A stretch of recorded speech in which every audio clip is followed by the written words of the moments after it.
காலையுமே ஊத்தாப்பம் செஞ்சாச்சு. இது வந்து குட்டி ஊத்தாப்பத்தில் வந்து வெஜ்ஜஸ்லாம் போட்டாச்சு. அப்புறம் மார்னிங் பிரேக்ஃபாஸ்ட்க்கு வந்து பழைய இதில் கருவாடு வறுத்து வச்சாச்சு. இந்த மாதிரி குட்டி கருவாடு தான் நல்லாயிருக்கும். அதுக்கப்புறம் வந்து மீன் குழம்பு வந்து வைக்கிறது எப்படின்னு நம்ம பார்க்கலாம். மீன் குழம்புன்றது வந்து நம்ம நல்லா அந்த கிரேவி பேஸ் இருக்கும் தெரியல, தக்காளி வெங்காயம் பூண்டை முக்கியமாக தட்டி போட்டுக்கோங்க. சின்ன வெங்காயத்தை தட்டி போட்டாலும் சரி, அரைச்சி போட்டாலும் சரி, எப்படி போட்டாலும் சரி, ஓகேவா? இதுதான் மீன் குழம்போட பேசிக். இதுவே பச்சை மிளகாவை வெட்டி போடக்கூடாது, உடச்சி போடணும், ஓகேவா? நீங்கள் பச்சை மிளகாவை 2ஆக உடச்சி போட்டிங்கன்னா தான் நல்லாயிருக்கும். அப்புறம் வந்து எனக்கு பர்சனலாக மாங்காய் மீன் குழம்பு ரொம்ப பிடிக்கும். ஸோ மாங்காய் மீன் குழம்பு வச்சாச்சு.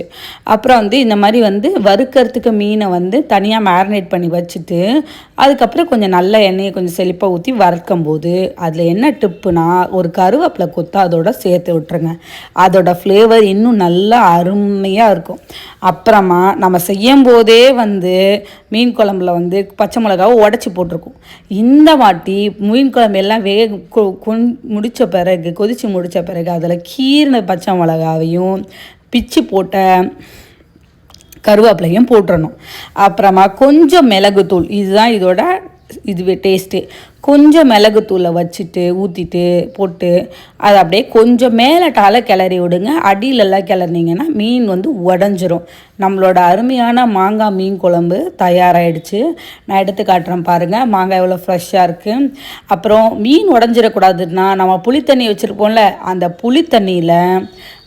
புளித்தண்ணியில் நம்ம மீனை வந்து பச்சை மிளகாத்தூள் உப்பு எல்லாம் போட்டு ஊற வச்சிங்கன்னா மீன் வந்து அப்படியே விரைச்சிரும். மீன் விரைச்சிட்ட பிறகு மீன் எவ்வளோ நேரம் அதில் ஆனாலுமே வந்து கரையாது, உடையாது. இதான் நம்மளோட மீன் குழம்பு டிப்ஸு, ஓகேவா?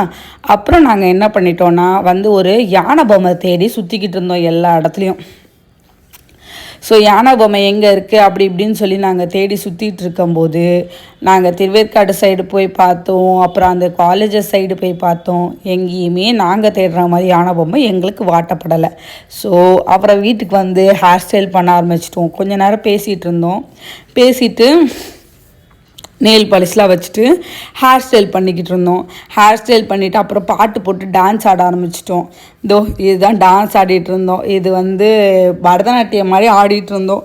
அது ஆடிட்டு இருந்தா அது வந்து நான் பாட்டை மிக்ஸ் பண்ணி போட்டிருக்கேன். அது வந்து அடுத்து தனியான ஒரு ஷார்ட்ஸ் வீடியோவில் போடுறேன் நான் அந்த இதுவை.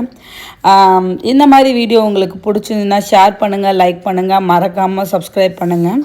இந்த மாதிரி வீடியோஸ் உங்களுக்கு பிடிச்சிருந்தா ஷேர் பண்ணுங்கள், லைக் பண்ணுங்கள், மறக்காமல் சப்ஸ்கிரைப் பண்ணுங்கள். இந்த வீடியோ சாங்கோட